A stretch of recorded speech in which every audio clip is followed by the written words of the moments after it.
اللہ کی نظر میں اٹک اٹک کر قرآن پڑھنے والی بہن، اٹک اٹک کر قرآن پڑھنے والا بھائی 2 اجر کا مستحق ہے، اور جس کو قرآن پڑھنے آتا وہ اس کو 1 اجر ملے گا۔ کیوں؟ اس لیے کہ اٹک اٹک کر پڑھ رہا۔ حضور فرماتے ہیں ایک تو اٹکنے کی تکلیف ہے، اس کو مشقت ہو رہی ہے، بھائی پڑھنے نہیں آ رہا، وہ مشقت اٹھا رہا ہے۔ ایک بہن کو قرآن پڑھنے نہیں آ رہا، اب وہ شرما رہی ہے کہ بھئی مجھے پڑھنے نہیں آتا، میں کیسا پڑھوں، میں پڑھی تو غلطیاں جاتے ہیں، اور میری غلطیاں سن کر دوسری بہنیں شاید دل میں ہی صحیح کم سے کم ہنس لیتی ہوگی، لبوں پر مسکان نہ آئے لیکن اندر سے ہنس لیتی ہوگی۔ ایسی ساری بہنوں اور بھائیوں کو حضور اطمینان دلا رہے، ارے پریشان کیوں ہو رہے، تم یہ جو اٹک رہے ہو نا، تم کو یاد کرنے میں جو دشواری ہے، پڑھنے میں جو دقت ہے، حضور فرماتے ہیں کہ اس پر 2 اجر ملیں گے۔ ایک اٹکنے کی وجہ سے جو تکلیف ہو رہی، اس تکلیف کا اجر، دوسرے قرآن پڑھنے کا اجر۔ تو ایسی فضیلت سنائی تاکہ سیکھنے والوں کو شوق پیدا ہو۔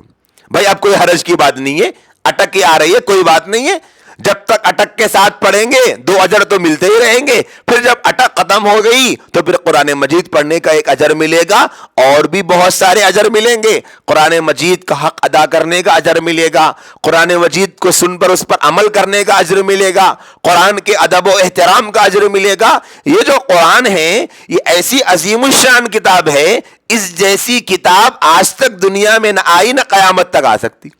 افسوس تو اس بات پر ہے کہ ہمارے معاشرے نے قرآن مجید کو ایک ایسی کتاب سمجھ لیا ہے کہ جو بھئی تبرک والی کتاب ہے، برکت والی کتاب ہے۔ جیسے یہودیوں میں، عیسائیوں میں، اور ہمارے جو برادران وطن ہیں، جو ہندوازم، جو ہندو مذہب کے لوگ ہیں، اور بدھسٹ جو قوم ہیں، یہ جو لوگ ہیں، سکھ برادری کے لوگ ہیں، جتنی قومیں دنیا میں پائی جاتی، ان کے یہاں جو سسٹم ہے ان کی مذہبی کتابوں سے متعلق، کہ میں مذہبی کتاب کو اتوار کے دن 1 مرتبہ کوئی کھول کر شلوک دیکھ لیا گیا، کسی خاص تہوار کے موقع پر کوئی خاص آدمی ہوتا ہے، انہی کے پاس کوئی گرو ہے یا کوئی پاپ ہے اور کوئی فادر ہے، کوئی نہ کوئی ان کے پاس ایک ایسا ہے جو کلیسا میں، چرچ میں، مندر میں، گرودوارے میں رہتا ہے، وہ بتا دیتا ہے، لوگ سن لیتے ہیں اور اسی کو فالو کر لیتے ہیں، پھر کتاب کھولی نہیں جاتی، کبھی کبھی کھولی جاتی۔ مسلمانوں نے نعوذ باللہ ایسے ہی سمجھ لیا کہ بھئی مسجد کے مول صاحب کو تو آتا نا قرآن پڑھنے، اور امام صاحب کو آتا، خطیب صاحب کو آتا، ہم کو کیا ضرورت قرآن پڑھنے کی، قرآن سیکھنے کی۔ حالانکہ یہ بہت بڑی غلط فہمی ہوئی۔ اس غلط فہمی کے نتیجے میں قرآن مجید کا جو اعزاز قرآن مجید کی وجہ سے قرآن پڑھنے والے کو ملتا تھا، اس سے محروم ہو گئے۔ اب قرآن مجید کا دیکھو کتنا بڑا اعزاز ہے، کیسی پیاری وہ کتاب ہے۔ لکھا ہے، روایتوں میں آتا ہے کہ فرشتے قرآن مجید کی تلاوت نہیں کر سکتے، اللہ نے انسان کو یہ ملکہ دیا ہے کہ وہ قرآن پڑھ سکتا، فرشتے نہیں پڑھ سکتے۔ جبرائیل امین تو قرآن لے کر آتے تھے، جبرائیل امین کو چھوڑ کر جتنے فرشتے ہیں وہ قرآن پڑھ نہیں سکتے۔ تو جب کوئی بندہ قرآن مجید پڑھتا ہے، کوئی بہن قرآن مجید پڑھتی ہے، جیسے مثال کے طور پہ اب ہمارے پاس یہاں مکتب چل رہا، تو ممکن ہے بہنیں ابھی قرآن مجید دھیرے دھیرے سیکھے گی، یا اب سیکھ رہی ہوگی نہیں پتا، یا آنے والے دنوں میں سیکھے گی۔ تو بہرحال آپ کے گھر میں، میں میرے گھر میں، یہ آپ کی بہن، آپ کے بھائی، آپ کی ماں، آپ کے رشتہ دار، دنیا میں کوئی مسلمان کہیں پر بھی قرآن مجید پڑھتا ہے، تو فرشتہ چونکہ قرآن پڑھ نہیں سکتا، وہ قرآن پڑھنے والے کو دیکھ کر رشک کرتا ہے، رشک کرتا ہے کہ بھئی کیا بہترین خوش نصیب انسان ہے، خوش نصیب عورت ہے کہ قرآن پڑھ رہی ہے۔ اب یہ عورت کیسی ہے؟ اس بیچاری کے گھر میں 3 وقت کے لیے گوشت کھانے کے واسطے پیسے نہیں ہیں، پریشان ہے، ذاتی مکان نہیں ہے، کورونا کے حالات، لاک ڈاؤن کے حالات کی وجہ سے ٹینشنوں میں ہیں، یہ اپنے آپ کو پوری دنیا کی سب سے زیادہ مصیبت زدہ عورت سمجھ رہی ہے، اور فرشتے اس پہ کیا کر رہے ہیں؟ رشک کر رہے ہیں۔ یہ قرآن پڑھ رہی ہے، یہ اپنے آپ کو پریشان حال سمجھ کر یہ سمجھ رہی کہ میرے سے زیادہ پریشان دنیا میں کوئی بھی نہیں ہے، لیکن فرشتے اس کو دیکھ کے رشک کر رہے ہیں۔ عورت اپنی حالت کے بارے میں یہ سمجھ رہی میرے سے زیادہ مجبور، پریشان کوئی نہیں ہے، لیکن فرشتہ اس عورت کی حالت کو دیکھ کے رشک کر رہا۔ قرآن پڑھ رہی ہے، قرآن لے کر بیٹھی ہے، قرآن مجید کا زبان پر ورد ہو رہا ہے۔ حضور اکرم صلی اللہ علیہ وسلم فرماتے ہیں فرشتے قرآن مجید کو سننے کے لیے آسمان سے اس عورت کے پاس آ جاتے, قرآن پڑھنے والے کے پاس, چاہے وہ مرد ہو یا عورت ہو. بخاری شریف کی روایت ہے, اسید بن حسیر رضی اللہ تعالیٰ عنہ ایک صحابی ہے. وہ ایک مرتبہ اپنے گھر میں قرآن مجید پڑھ رہے تھے, سورہ بقرہ کی تلاوت کر رہے تھے. ان کے پاس میں ایک چھوٹا سا بچہ لیٹا ہوا تھا, کھیل رہا تھا, اور ان کے گھر کے استبل میں گھوڑا بندھا ہوا تھا. اس زمانے میں اب گھروں میں جیسا گھوڑے باندھا کرتے تھے. یہ قرآن مجید پڑھ رہے تھے. کچھ دیر گزری, قرآن پڑھتے پڑھتے انہوں نے یہ محسوس کیا کہ گھوڑا آوازیں کر رہا ہے. گھوڑے کی آوازیں سن کر بچہ ڈر رہا ہے.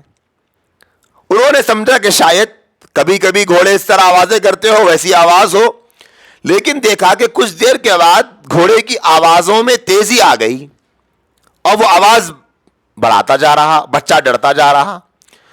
انہوں نے دیکھا کہ بھئی کہیں ایسا نہ ہو کہ بھئی گھوڑا آواز کرتے کرتے رسی کو توڑ دے اور ہناتے ہناتے کہیں کچھ حادثہ نہ ہو جائے, چھوٹا بچہ ہے. یہ سوچ کر قرآن مجید کو پڑھنا بند کر دیا اور اپنے بچے کو اٹھا کر وہاں سے لے کر چلے گئے. جاتے جاتے دیکھا تو آسمان پر انہیں کوئی سفید چیزیں جاتی ہوئی نظر آئی. صبح میں حضور اکرم صلی اللہ علیہ وسلم کی خدمت میں حاضر ہوئے اور سارا واقعہ سنایا کہ اے اللہ کے نبی, ایسا ایسا ہوا, میں قرآن پڑھ رہا تھا, میرے پاس بچہ تھا, گھوڑا اس طرح ہنہنا رہا تھا, میں نے اس ڈر سے کہیں بچے کو نقصان نہ پہنچا دے میں نے قرآن پڑھنا بند کر دیا. پھر میں نے ایسا دیکھا. سنو میری بہنوں, حضور نے کیا فرمایا, اے اسید, وہ فرشتے تھے جو تمہارا قرآن سننے کے لیے آسمان سے آئے تھے. اگر تم قرآن مجید پڑھنا بند نہ کرتے اور ایسے ہی قرآن پڑھتے رہتے اور صبح ہو جاتی تو شہر کے لوگ اپنی آنکھوں سے فرشتوں کو دیکھ لیتے. تو قرآن سننے کے لیے کون آتے؟ فرشتے آتے. تو حضور فرماتے ہیں اب جو بندہ قرآن پڑھ رہا, کوئی بندی قرآن پڑھ رہی, تو قرآن پڑھتے ہوئے دیکھ کر فرشتے آ جاتے ہیں, بیٹھ کے قرآن سنتے ہیں. اب ایک بہن اکیلی بیٹھی ہوئی ہے اپنے کمرے میں, نماز پڑھ لی ظہر کی یا عصر کی, اپنے مصلی پر بیٹھ کے قرآن شریف کی تلاوت کر رہی ہے. اس کو نہیں معلوم ہے اس کا قرآن کون سن رہے. معلوم ہے ایک بھائی ہے جو مسجد میں بیٹھ کے قرآن پڑھ رہا, اس کو نہیں معلوم اس کا قرآن کون سن رہے.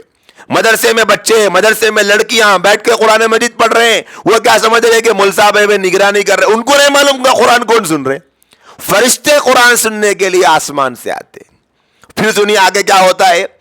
اب وہ قرآن پڑھتے جا رہے ہیں, فرشتوں کو دیکھ کر حسرت ہو رہی, ارے بھائی یہ پڑھ سکتے, ہم نہیں پڑھ سکتے. یہ کتنا خوش نصیب بچہ ہے, کتنی خوش نصیب لڑکی ہے, کتنا خوش نصیب مرد ہے, کتنی خوش نصیب عورت ہے.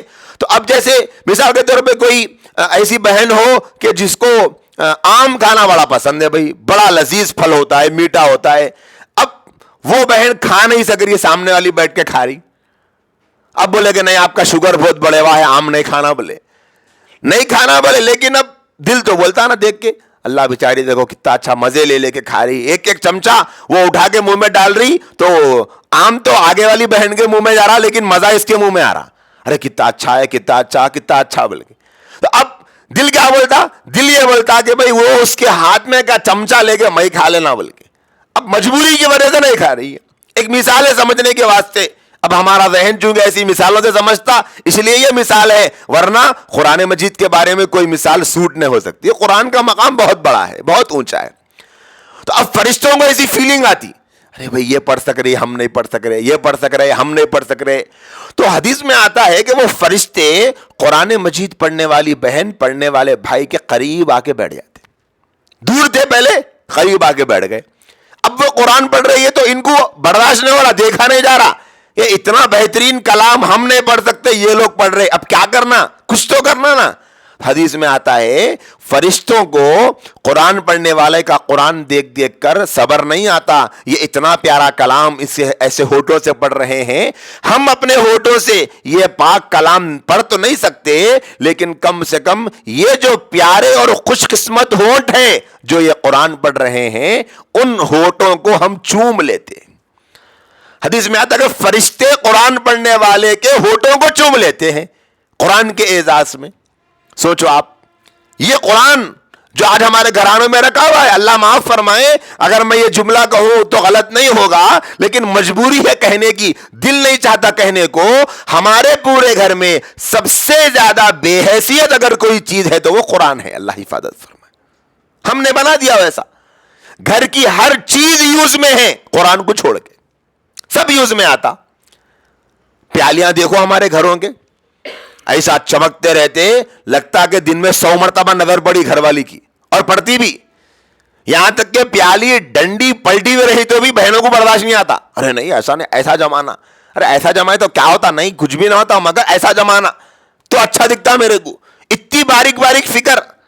چمچے پورا اسٹان بنے ہوا ہے برتنوں کا, کون سا چمچہ کون سے خانے میں رہنا ہے وہی خانے میں رہنا, کون سی کنڈی پہ لٹکنا ہے وہی کنڈی پہ لٹکنا. اگر ایک کنڈی کا چمچہ دوسری کنڈی پہ لٹک گیا تو بے چینی شروع ہو جاتی. لیکن اللہ کے پاک کلام قرآن پہ دھول بیٹھ رہی, گرد بیٹھ رہی ہے, کچھ احساس